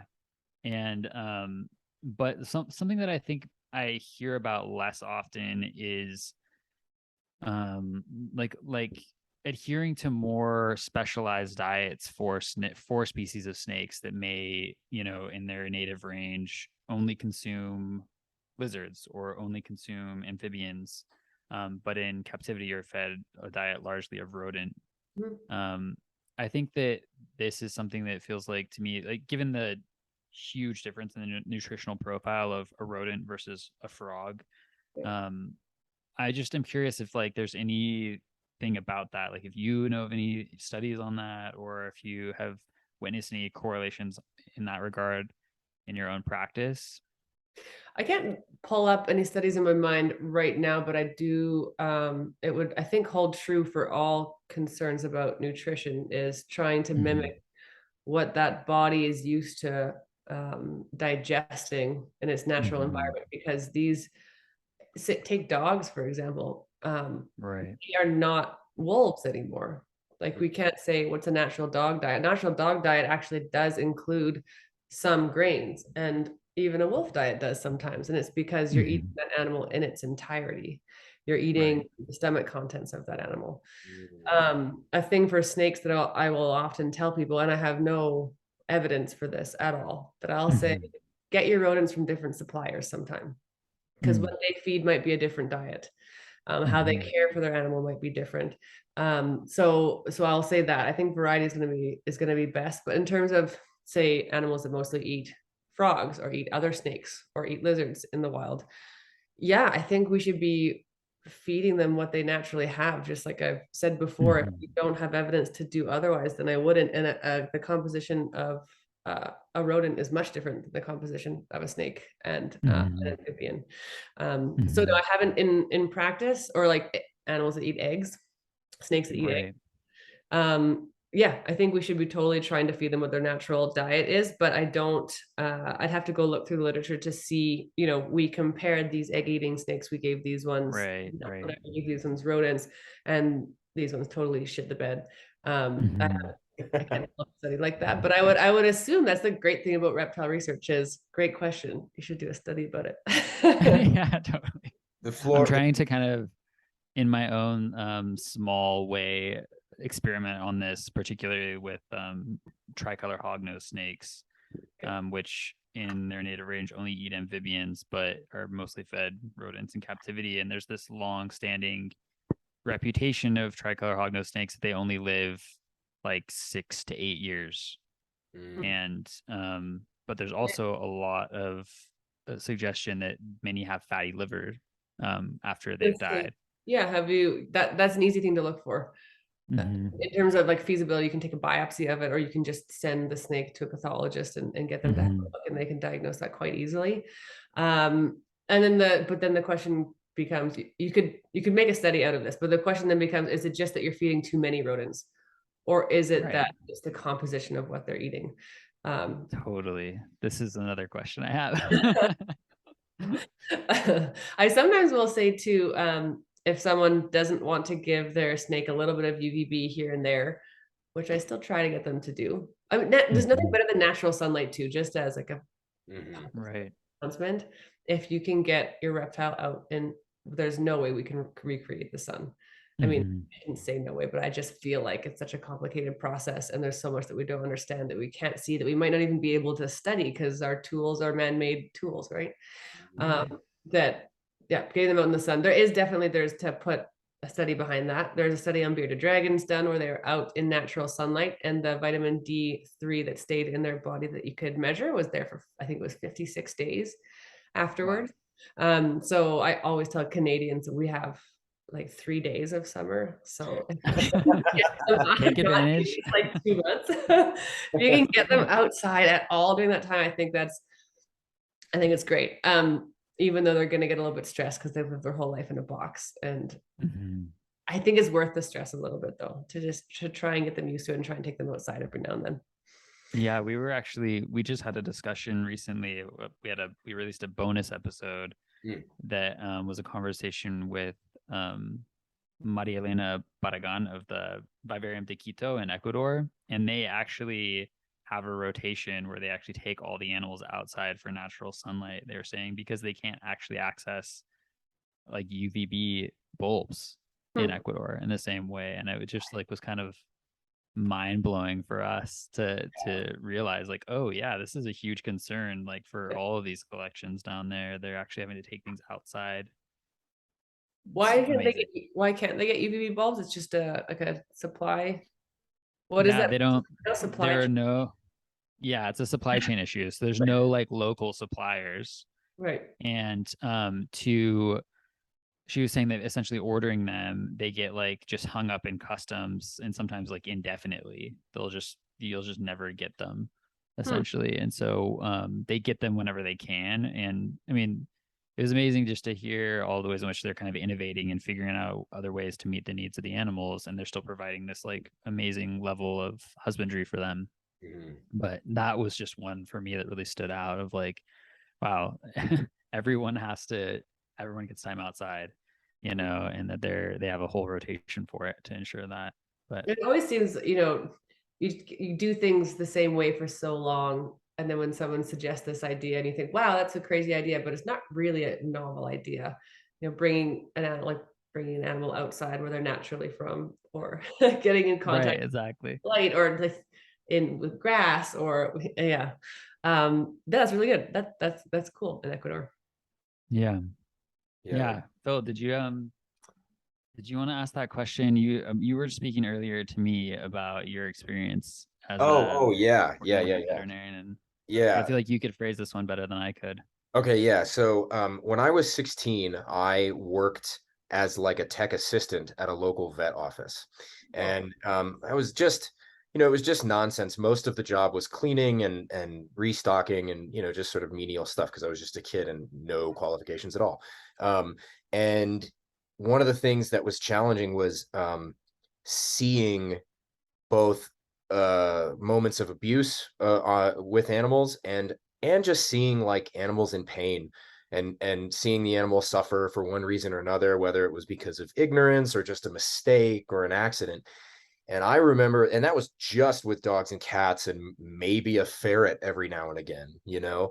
And I wonder if you like, if sort of like on a personal level, like, is that like having to go dealing with that in your career is that, oh, kitty, wow. That is that something that like ever wears on you or bogs you down? And if so, do you have strategies that you've used to like mitigate that? Yeah, I think it's a common thing in with vets is you see a lot of hard things and you have to do a lot of hard things and then you have to do this mental gymnastics to make it not killing an animal, you know, especially in terms of euthanasia.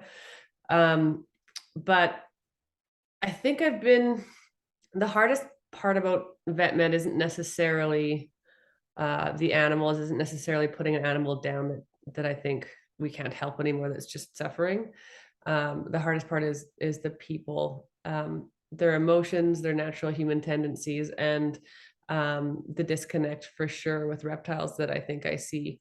So an example would be like a snake came in a couple of years ago and it had lived its whole life in this tiny little box and it had spinal deformities because of it. It was just kinked everywhere because she couldn't even stretch out. She couldn't, it's like you put in a twin sized bed that's super short and you could never actually like even stretch your spine.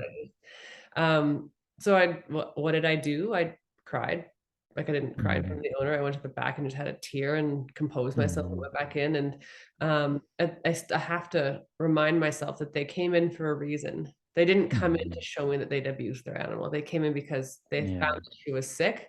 And so I have to find that compassion and that curiosity to say, oh, you know, what I think it might be a small cage might be hard for her, and framing it in a way that they can not feel attacked, framing it in a way that just makes them do better next time. And then if the animal can't get better, framing it in a way of the best thing to do in this time is to let this animal go because she's not going to get better. And I think she's suffering. I think that is a good gift that we can give, not just to the animal, but to the owner that is now in a situation where they have a pet that's not going to get better, whether it's for their fault or not their fault. So yeah, I have a hard time because I love reptiles so much, and I think about them so much, and I think about what they're feeling so much that when someone comes in and it seems like they gave no care to it, it breaks my heart a little bit. But I do see it as an opportunity to be able to educate them, to be able to let them see maybe what the best course of action is. And if the best course of action is them not owning that pet anymore, then that's why I have so many pets. Just kidding. But I do have a couple, 2 or 3 that came that way, where someone came in with a ball python and they said, oh, I found her outside. I don't know what to do with her. And her whole ventrum, her whole belly was burnt. So she's boiled around a heat lamp. And they said, so can I drop it off? And I said, well, like if it's you're in ownership of her now, we can put her down, we can treat her. I said, I don't have any money. And of course I had a spare tank. So Snake became mine. Like they can, there's whole paperwork, they sign it over.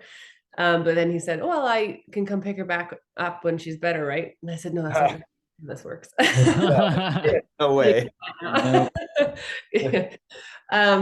But yeah, there are that. So coping mechanism in terms of that, it's at the end of the day, you're talking to another human, right? You're talking to someone that, though I know more about the specific thing that we're talking about when the owner is in there, I still think it's the best thing I can do to make their life a little bit better and hopefully not make them feel super shitty. The main thing is the behavior that they're doing has to change, but it's the best first step that they've come in.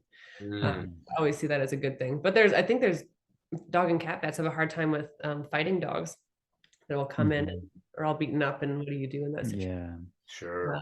Yeah, there's definitely no black and white answer, but what you have to be aware of is that if you treat them crappy, if you tell them they're doing a bad thing and tell them you're going to report them, they're never going to bring their dog back to you, and then you never get help.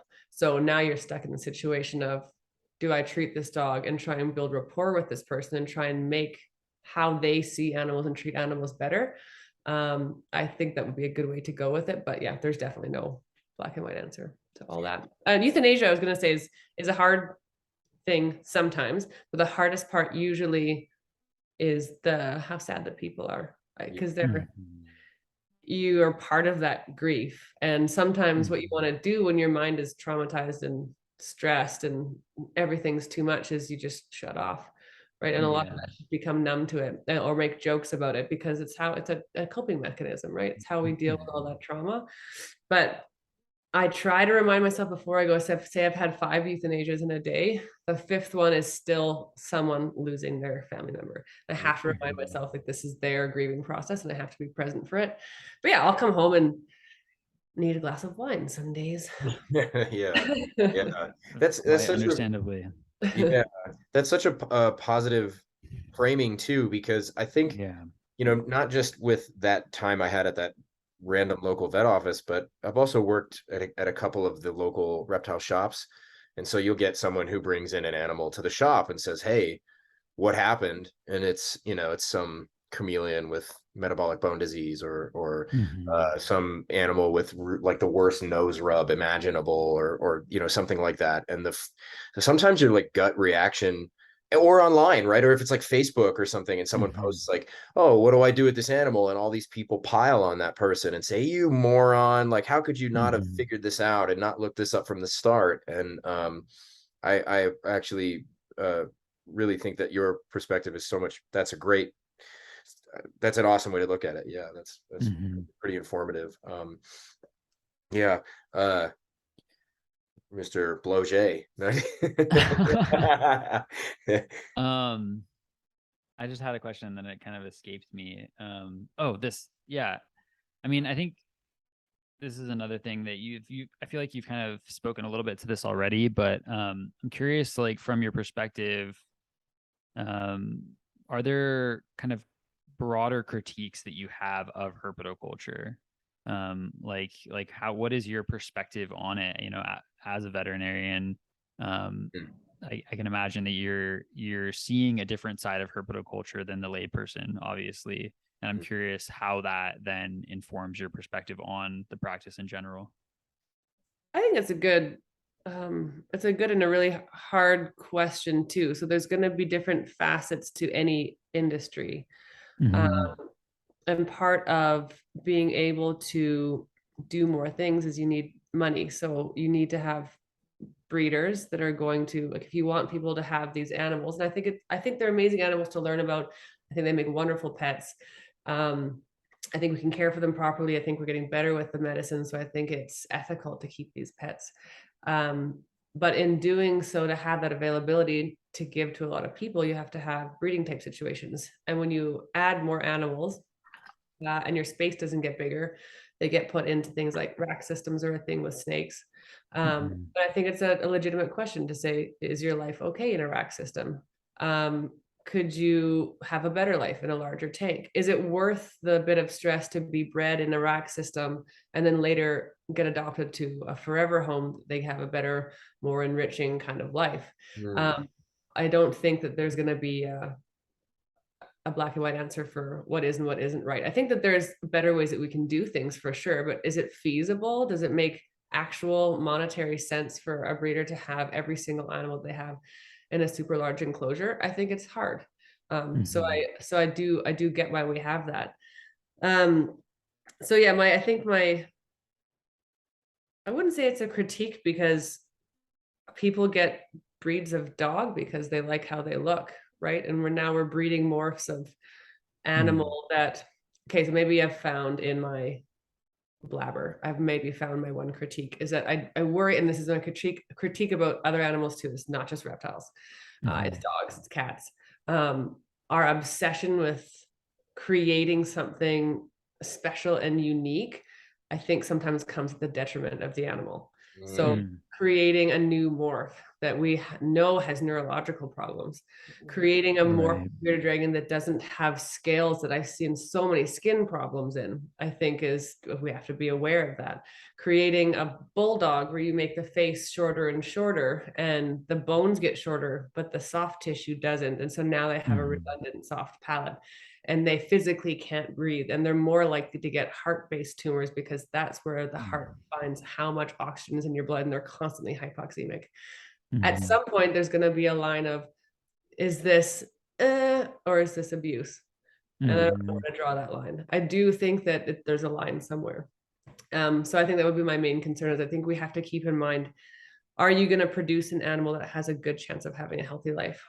And each morph that you add in, are you making that animal have a less likely chance of having a good healthy life? Are you making it so that they have to have, like bulldogs, a lot of them have to have certain surgeries. They have to have their nares or their nostrils widened. They have to have soft palate surgery just to make them be able to function like a normal dog. They can't reproduce naturally, like they're born by C-section and they have AI, that artificial insemination. And it's just, at what point does it become, that's a lot of human intervention. So that would be the thing that I worry about. But there's going to be that in every profession. There's going to be that in every facet of life where, capitalism and making money out of things, I think is necessary. And I think it's a good thing, but to have it be the only thing, I think is a bit of a worry. So that's why I like stuff like this, where we can chat about what we think is good, what we think is bad, what we think is beautiful. And the same thing with Dylan's podcast as well. It's a good place to be able to chat about, let's keep in mind what matters. And I think the well-being of conscious creatures matter. I think that really matters a lot. So and reptiles are obviously part of that. So I think that there's going to be goods and bads of things. There's going to be things that are a means to an end. I can't say that I know how to change everything with one broad stroke, but I think there's just things as we're influencing animals, as we're influencing their environment, we should keep that in mind. Yeah, really well said. Yeah, damn, that was we were mic drop right there. That was great. Yeah. Awesome, really good. Roy's he's got a wolf dog. That's the yeah, I do. Yeah, she's amazing. She's 1/3 gray wolf. But yeah, just the other day I was with her at the dog park and she was playing with 3 bulldogs and it was like the most surreal experience because I was just like, I just couldn't unsee that, like, wow, we took a creature that looked like this and we made it into something that looked like this on purpose. And it was just, it's a surreal thing. And I often think about it with reptiles as well. And I don't know, I think that, we just yesterday we were recording a podcast with Philippe de Vosgely, and he speaks often about how herpetoculture is something that it's an ethno-zoological thing. It's actually for us, it's for human benefits. Yep. And I think it's really important to be honest about that. But then of course the other side of that is that we also have to be really mindful and remember to take into account the welfare of the animals, and I think that sometimes that people can get like really stuck on one side or the other with that. Yeah. I think so. I mean, that's an interesting point. I bet you could argue that with dogs and cats too, but there have been studies done to show that cortisol, I can't remember if serotonin went up, if cortisol went down, but there's a symbiotic kind of relationship between petting your cat and petting your dog as well, that they get that out of them. But does that mean that we still are keeping them in a cage, right? You're keeping them in a house for them. Would it be the case that, say you're in Australia and you're living out in the woods, you're living out in the outback, and you kept feeding this one bearded dragon, like he might come back. Right. And how many generations of like evolutionary relationship would have to pass before that started happening, before like you pet that bearded dragon and serotonin in his mind, right? I think that people don't give reptiles enough credit for their intelligence, but I think they saw humans evolve a long time ago and they're like, I'm good, I don't want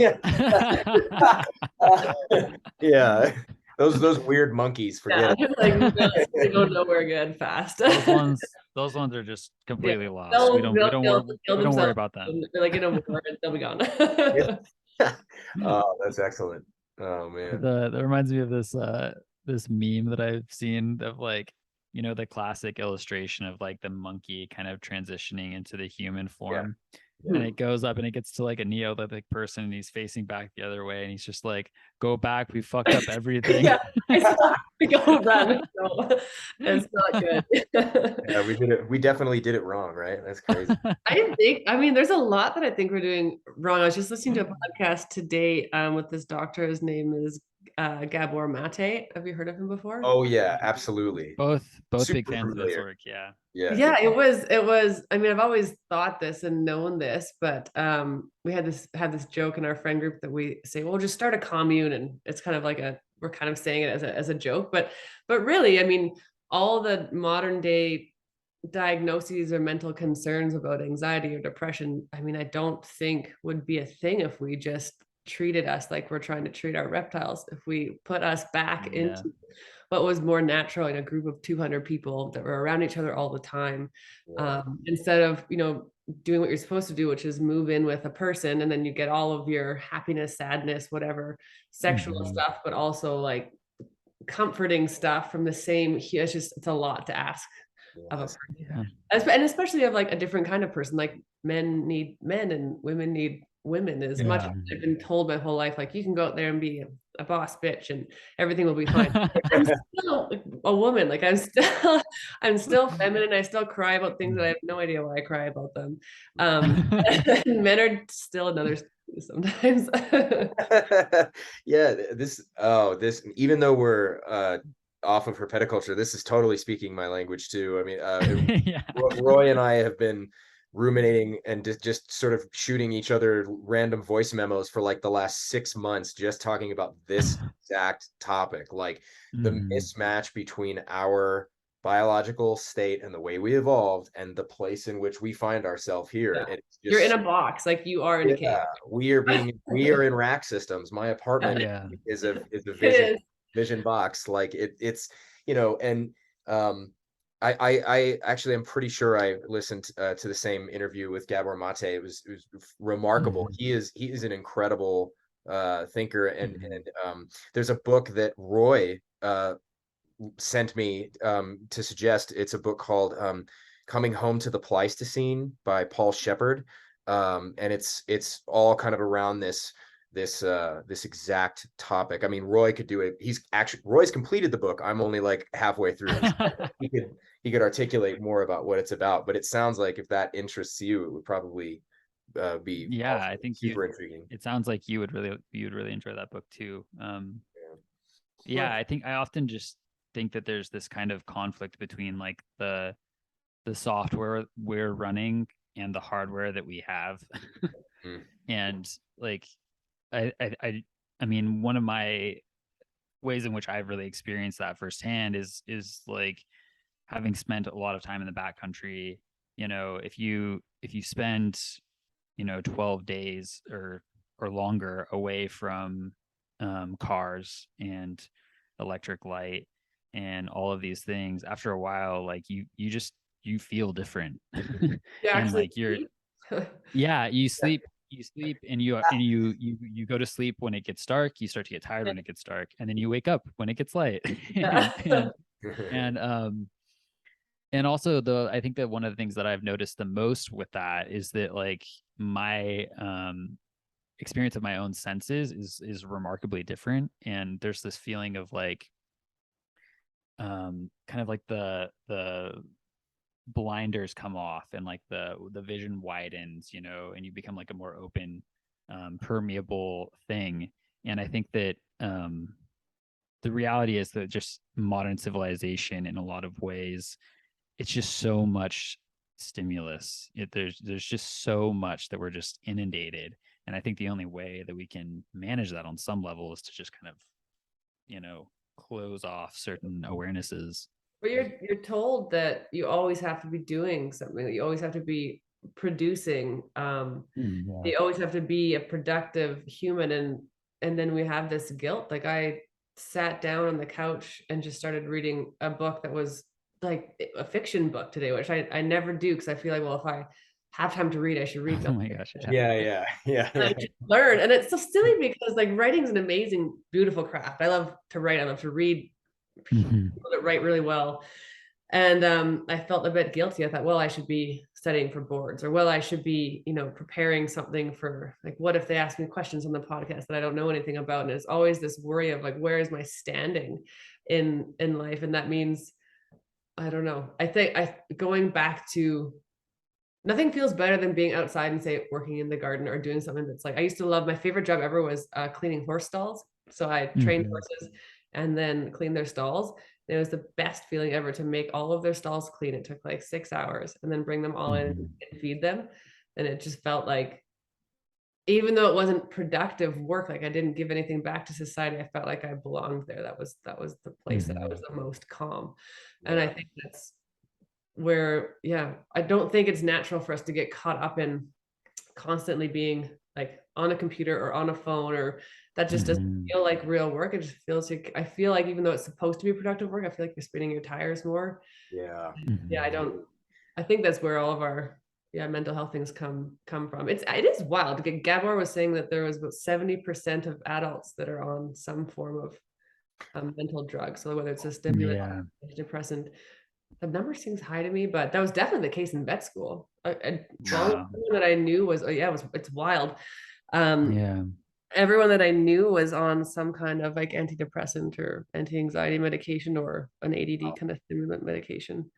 Um, Whoa. yeah.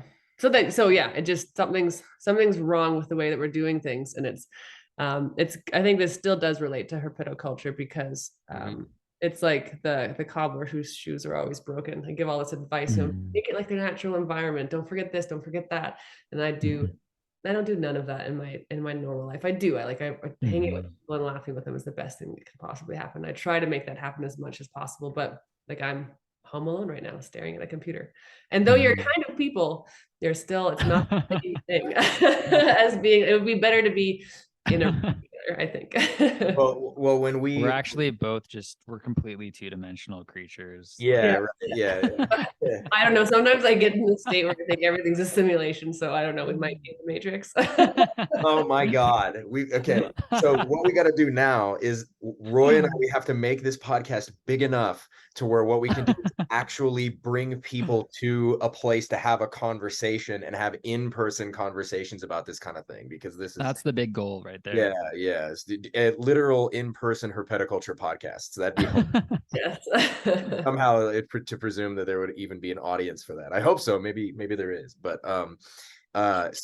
in the spirit of this awesome conversation, I feel like maybe this is a good time to ask the last one, the last kind of broad question. Yeah. You agree, Roy? Yeah, I think that sounds great. Would you like to ask because I feel like Sure. yeah, it's your turn. All right. Okay. Yeah. So, I mean, a big part of the intention of this podcast, I think, is to kind of have a little bit more thoughtful discourse around herpetoculture. And one of the things that we have committed to asking each guest is the question, why herpetoculture? And you can feel free to interpret that question however you wish. It could be for you or like for society, why herpetoculture? But I'm curious, why Yeah, herpetoculture? I think I alluded to this a little bit in the beginning, but I still think it's the most meaningful way I can put it. There's something about looking into the eyes of a lizard, I will say, but I get the same thing from tortoises as well. And Mm. sometimes even just looking at a snake. I keep going back to reptiles because there's no secret that they're my favorite. Amphibians are awesome, but there's Mhm. something about reptiles, or even a gator, it just speaks to how ancient life is and how it would probably never have changed if we weren't around. It almost Mm. makes me feel not insignificant, but it makes me feel like, holy, I'm so lucky to be here, and all of this would have gone on even if I wasn't born, even if humans weren't a thing. Just the ancientness of what a reptile is like. It's almost like we're looking back in time. And we are with gators, with crocodiles. I mean, really, you are. So there's just something that transcends time in looking at them, and I can't get rid of that in my mind. And I love horses. My goodness, they're incredible creatures. I feel really at home around them, and there's just something that makes you feel special around a horse when you look into a horse's eyes as well. There's something different when you look at a reptile. And so that's they're just it's one of those things I can't quite put words to it, but it is something that keeps me coming back. It's something that when my day is filled with reptiles, it's gonna be an amazing day at work. Birds are great. We think in our field we call them the avian reptiles because they evolved later. But they don't speak to me the same way the reptiles do. There's something about a reptile that I really, really like. And though a lot of people in the profession in exotic animals will know that reptile people are different, like the keeper is the kind of person that comes in with a reptile is different. I don't know if it's the tattoos, but I've always fit in, and I've always found them to be, though looking like they have a hard biker exterior, they're really, really kind people. So all of it together is just this wonderful soup of something that I'll never get away from. Oh man, that's a beautiful answer. Yeah, I really relate to a lot of that. I feel like, I don't know, especially that point around just like this intangible quality of looking at a reptile and just feeling transported. And I also often have this experience of just like looking at an animal and feeling like, wow, I'm so glad that I'm on the planet at the same time as this creature. Like that's just amazing to me that like these things exist while I'm here. And it's cool to see other people look at them too and have that same thought. My best friend, also named Kelsey, also a vet, she whenever she looks at my tortoise, she stares at it and she goes, is that her? Can she come out of the shell? And I'm like, no, that's her. Goes, that's her body? And she'll stare at me, look at your body. Yeah, totally. Like, no, she is her shell. Yeah, that is. Please. Oh, that's excellent. That is absolutely brilliant. Great. Well, I think with that, that might be a great way to kind of cap the show, if that's right. So let me real quick stop the recording.